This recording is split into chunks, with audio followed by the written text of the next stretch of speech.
Good evening, it's March 15th, and welcome to Cape Media News, your source for hyperlocal news that matters. I'm Mitch Sock. Last week, Barnstable Police and SWAT teams responded to a call in Hyannis where a man held his mother at knife point, leading to a 7-hour standoff where SWAT teams negotiated with the man who fired upon their vehicles before being peacefully apprehended with the aid of a ballistic demolition vehicle, resulting in no injuries. The next day, at the March 7th Barnstable Town Council meeting, Lieutenant Michael Riley, commander of the Cape Cod Regional SWAT Team, was recognized for his outstanding leadership through challenging circumstances. Lieutenant Riley is the commander of the Cape Cod Regional SWAT Team and was in charge of the scene at the incident on St. Francis Circle yesterday. As some background, this incident started out as a domestic disturbance, and the initial responding patrol officers were able to get the victim and other occupants out of the house through a window. The situation quickly evolved into a barricade as the subject refused to come out of the house, and when the SWAT resources arrived, Lieutenant Riley took command of the scene. He demonstrated tremendous leadership and patience as he absorbed information from his SWAT operators on the perimeter, from team members operating robots that were equipped with cameras, from the negotiators, and also from the drones overhead. He managed resources not only from Cape Cod Regional SWAT, but also from the Mass State Police, Barnstable County Sheriff's Office, and the Metro SWAT Team. And I'm probably forgetting some of the other resources that were there. He made sure that we utilized our clinician to access her skill set as well. His ability to calmly process the information and make sound decisions while there were shots being fired at his personnel was exemplary. He communicated everything clearly and confidently, keeping everyone informed. He was the hub of the wheel, and he made everything work yesterday. The SWAT operators and the other officers on scene were able to do a great job because of his leadership. And I don't want to overlook the fact that there were a lot of other people who helped out yesterday, and I know Lieutenant Riley will be quick to credit them as well.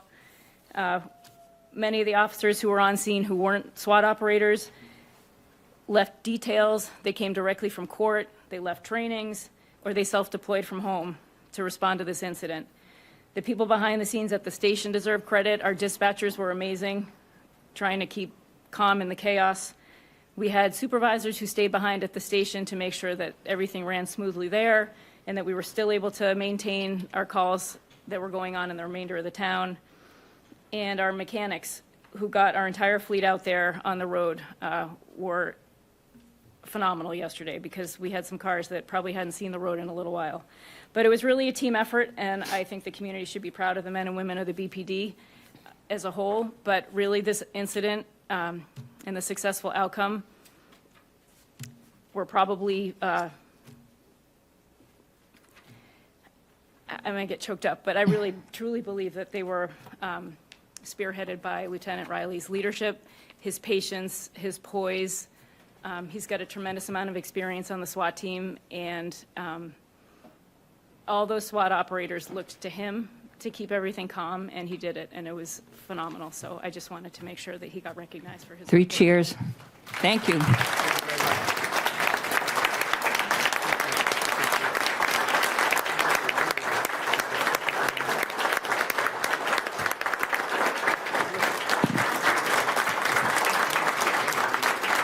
I wasn't expecting that, Chief, so thank you.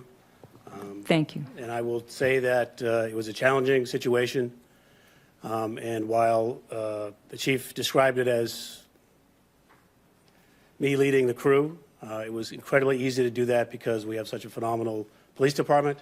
We have such a phenomenal group of people that work on our SWAT team as well as the other resources. And most importantly, the support of the Chief, the support of this council, the support of the town, the support of the town manager, and the support of the people that live in this town. We feel that every day, and we do appreciate the fact that we get your support, and it makes it really easy to do our job. So thank you for that, and Chief, thank you for tonight. Appreciate it. Thank you.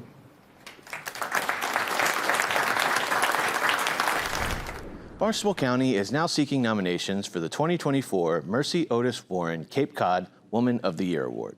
Each year, the Mercy Otis Warren Award is presented to a woman who has demonstrated leadership in the Cape Cod community and has made significant contributions to the arts, education, business, community involvement, or local volunteering while embracing the ideals of patriotism. If you know a woman who fits this description, submit a nomination at capecod.gov by April 16th. Last week, Cape Cod 5 announced the winners of their 24th annual Education Mini Grants, presenting over $100,000 in grant funding for teachers in southeastern Massachusetts. This year, the program granted 215 local public school teachers $500 each to fund educational projects. Additionally, 5 teachers received $1,000 each for submitting outstanding project applications, including Kimberly Gainey from Harwich Tech, for her project building models with students to explore the importance of Cape Cod's water.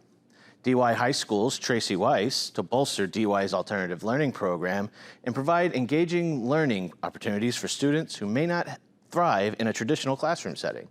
And Sarah Ward from Sturgis to provide free menstrual products in all Sturgis bathrooms.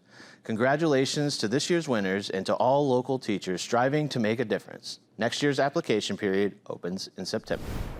The Massachusetts Department of Transportation announced last week that the construction project at the intersection of Route 28 and Yarmouth Road in Hyannis won't be completed until 2026, 3 years behind the original completion date. The $17.9 million project that started in 2019 is only 60% finished. A Mass DOT spokesperson said that the project involves a significant amount of utility relocation that could impact the contractor's schedule depending on progress made by the third-party utility companies. Shifting traffic in one of the Cape's busiest and most dangerous intersections also poses a challenge. However, when the project concludes, the area is intended to be safer for both pedestrians and motorists, with better sidewalks, signage, and more intuitive traffic flow. Coming up after the break, St. Pat's Parade and more. Stay tuned.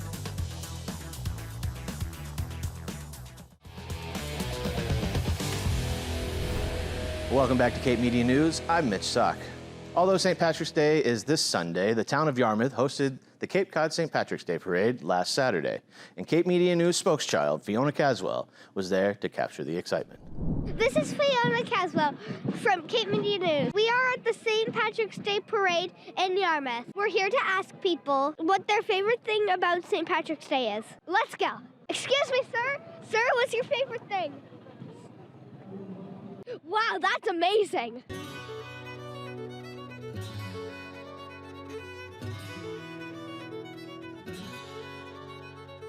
What's your favorite thing about St. Patrick's Day? Chocolate coins. That's my favorite too. What's your favorite thing about St. Patty's Day? I don't know. It's all really fun. It's all really fun. How about wearing our favorite color, green? Yeah.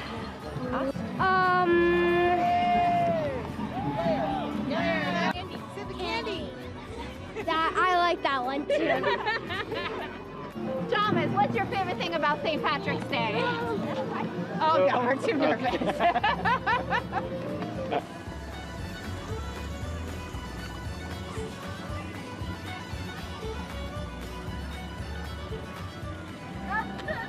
They're dragging Bowser around the street. It's hilarious. Come on, let's go. Hello, and here are my Barbies. It's Barbie's birthday today, 65 years. And, yeah.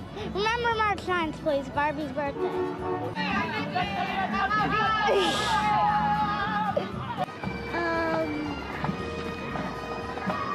Catching leprechauns.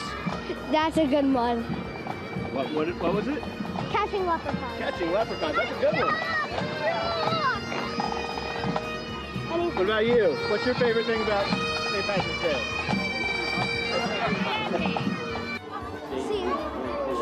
Trying to trap the leprechauns. Okay. Well, my favorite part is the parade when you get candy. That's a good one. I like that one. And also, I actually found out that I'm part Irish because I had an Irish blessing. Wow. Thank you. The Cape Cod League of Women Voters invites the community to join them for a dialogue with Cape Cod legislators. Present will be Senators Julian Cyr, Susan Moran, and Representatives Christopher Flanagan, Kip Diggs, David Vieira, Sarah Peak, Stephen Exaros, and Dylan Fernandez. The event will begin at 10 a.m. with coffee and informal conversation, then move to a discussion of legislative priorities.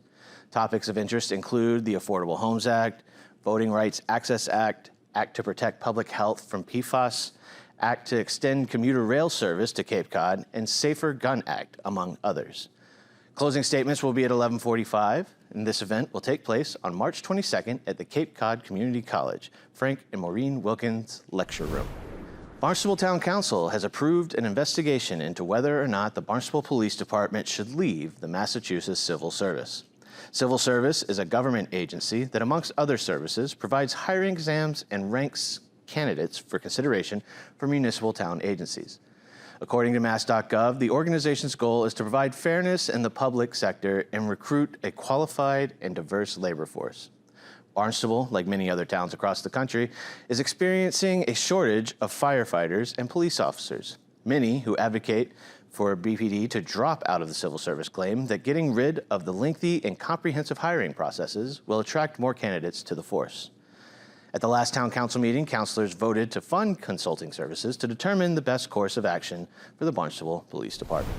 Since Avangrid announced in October that the Park City Wind and Commonwealth Wind projects are on hold due to inflationary cost increases, Barnstable Department of Public Works has been tasked with funding a new route for their sewer expansion project. Originally, DPW sewer construction was to line up with the Park City Wind schedule to create sewer infrastructure and lay power cables simultaneously, starting in the Craigville Beach area. While this is still the goal, the town council voted to begin the sewering project further inland while Park City Wind's schedule is still uncertain. The sewer expansion project in Centerville will now start on Route 28 from Feeney's Lane to Old Stage Road, continue from Route 28 to Chute Flying Hill Road, ending at Service Road. 3 new pump stations will also be constructed on Chute Flying Hill Road and Mothers Park. This phase of the project will begin in the fall. Coming up after the break, politics and sports. Stay tuned.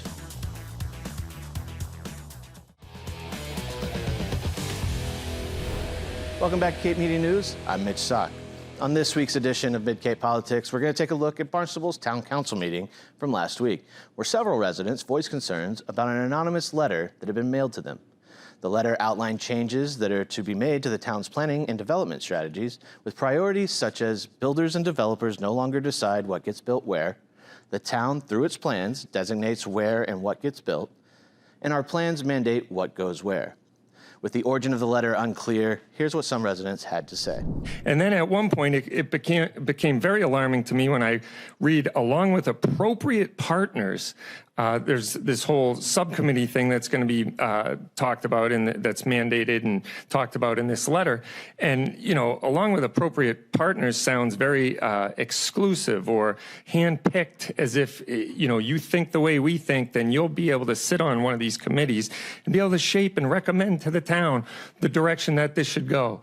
And I tell you one thing, for somebody who heard firsthand of people having sort of this arrangement or backdoor deals behind closed doors, and then to see the new direction that the town is taking, I would ask the town councilors here tonight, if you know about this and this is the direction that things are heading, you're certainly not instilling confidence in the citizens of the town who feel like they were promised an open and transparent process.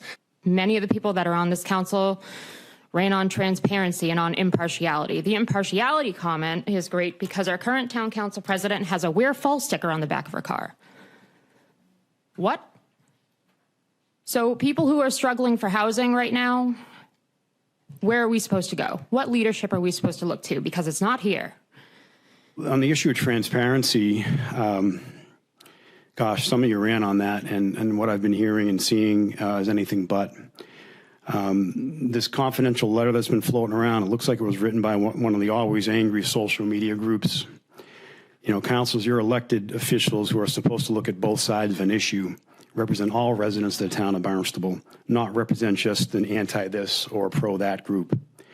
Your oath is to the town of Barnstable, which means all residents.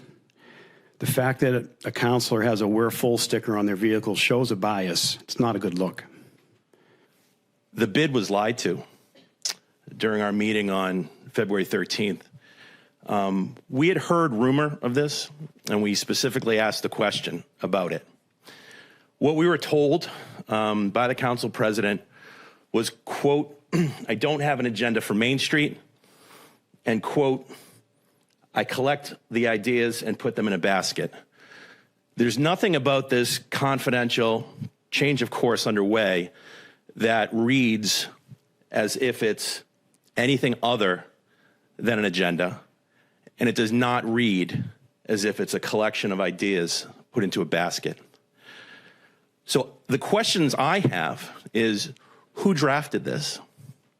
The questions I have are, did this council vote on the items that are identified in here?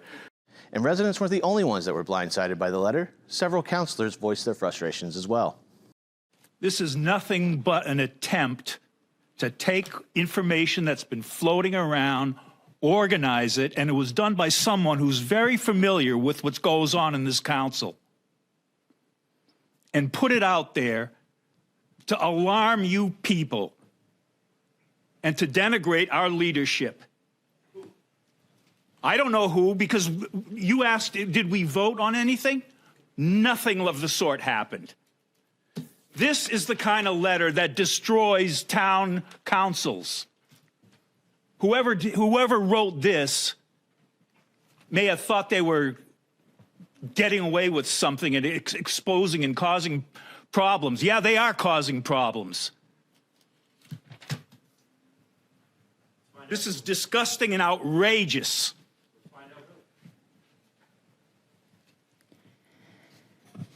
You think it can be done? The people who did this were cowards because they don't even sign their name to it. Since this is my third year on council, this is the most embarrassed I've ever been. To get this letter in the mail when other people in town knew about it and us on the council didn't, is not only disappointing but embarrassing. I want to know who wrote it. I want to know who penned it. Because I will not vote on any subcommittees until I know where this letter came from. None. Zero. I think it needs to be understood that, and I was hoping that the author of the letter would say that they were the author of the letter, but the author of the letter was President Penn. And the author of the letter, that was a letter or memo that was sent to the planning department. And I knew of the letter, didn't get the letter until today, but it's directives. They're directives giving to the planning department based on a perception of what was going on by the president of the town council. If indeed, if Felicia wrote this one, then there's not a reason, there's no, she doesn't need to sign it because she had a target committee of people. I don't know, I'm just speculating at this point. All set? I have no comment to make because I don't comment on anything that's anonymous. We reached out to President Penn this week for comment on the letter, and she provided us with another letter that she sent to the council over the weekend. In it, she says, in early January, at one of the first meetings VP Tamash and I held with town management, I asked about the town's policy regarding land and development. A few weeks later, VP Tamash and I presented a rough outline to town management that represented a new direction for the town. After much discussion, I made a list of the edits they suggested. At the end of the meeting, I asked them to contact the Planning and Development Department to schedule a meeting with them. We handed them the draft document and had a discussion about why it was created and reviewed its content. It was obvious they wanted more time to digest its content, so I asked them to get back to us. Currently, that's where we are. There has been no further discussion as we are still waiting for their input before the outline is finalized. We are stuck in step 2. After it's finalized, it will come to town council for further discussion and input. Our conversations with planning and development were not done in secret and were done with the town management's full cooperation and in their presence. While President Penn confirms that she authored the letter, she says she was not the one to mail it to residents and councilors. Additionally, she added, there were 5 versions of the outline. The version I shared with Planning and Development, the final version, had the words questions, ideas in bold and slightly larger font than the body of the outline at the bottom of the outline. And the version I shared with P&D did not have the confidential stamp at the top of it. Copies of the letters are available on our Facebook page. Let us know your thoughts. That's going to do it for Mid-Cape Politics this week. Now to Ryan Downs with a sports update. Thanks, Mitch. Last Thursday night in the Division III Boys Hockey State quarterfinal at the Gallo Ice Arena, the number 1 seeded Nauset Warriors faced off against the number 8 seed Pembroke. Nauset wasted no time asserting their dominance. Colin Ward capitalized on a wrist shot rebound, netting a goal just 50 seconds into the game. 2 more quick goals followed as Andrew Bohannon and Logan Poulin found the back of the net, giving Nauset a commanding 3-0 lead just 3 minutes into the contest. Nauset ended the first period with a 20-4 shot advantage. In the second period, Brody Bassett roofed a wrist shot at the 6:35 mark, extending Nauset's lead to 4-0. Pembroke managed to break the silence, finishing with a breakaway goal with 1 minute and 10 seconds left in the period. Despite Pembroke's goalie making out a total of 44 saves by the end of the period, Nauset maintained a comfortable 4-1 lead heading into the final period. Nauset finished with a 4-1 win, moving into the program's first state semifinal since 2004. Then, last Sunday, in the Final Four matchup, Nauset played host to the number 12 Somerset Berkeley Raiders, also at the Gallo Ice Arena. Once again, Nauset wasted no time getting on the scoreboard as Aaron Howard redirected his teammate's shot for a tip-in goal, giving the Warriors a 1-0 lead with 8 minutes left in the first. Exactly 1 minute later, Logan Poulin extended the lead to 2-0 with another tipped-in goal. Jake Eldridge added a third tip-in goal, making it 3-0, just under 5 minutes left in the opening period. Nauset continued their relentless attack into the second period, with Poulin finding his own rebound and netting his second goal of the game just 46 seconds in. Colin Ward joined the scoring frenzy with a one-timer to widen Nauset's lead to 5-0 by the end of the period.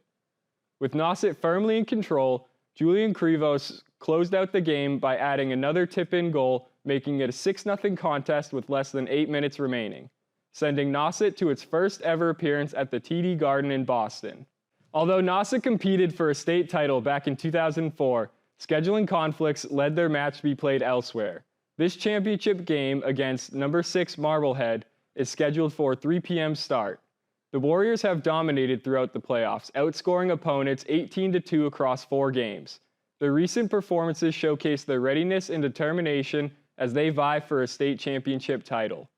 In a show of support for the team and their fans, Nauset is offering student fan buses for free to the boys' state championship game, allowing students to ride together, avoid traffic, parking fees, and fuel costs.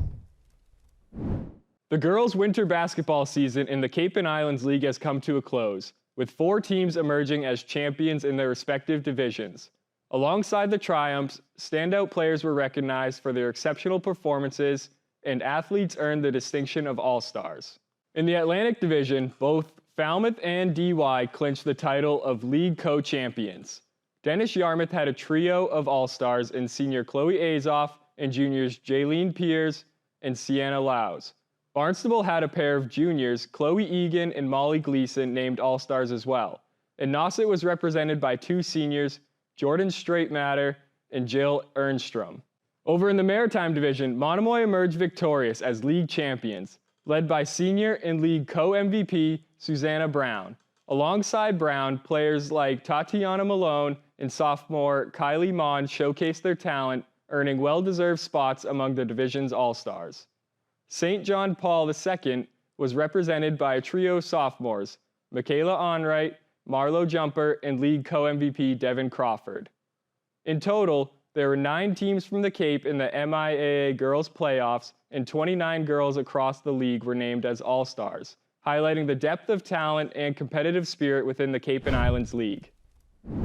For the boys, there was also 9 teams that made the state tournament from Cape Cod, with 3 teams making it to the Sweet 16. The Atlantic Division saw Barnstable emerge league champions, and the force behind it was the league's most valuable player, junior Gabe Pichardo.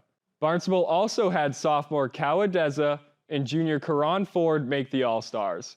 DY was represented by 3 seniors, Elijah Searwright, Connor Boziak, and Trey McPherson, while Nauset had 2 All-Stars, junior Joseph Berardi and senior Liam Johnston. Over in the Maritime Division, Monomoy juniors Jackson Rocco, Tamar Washington, and Finn Hyora all earned recognition as All-Stars.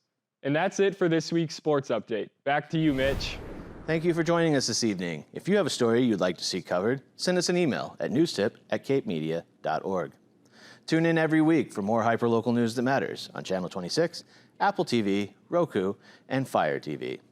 And be sure to follow us on all our social media, including Facebook, YouTube, and TikTok, while you still can. For Cape Media News, I'm Mitch Sock.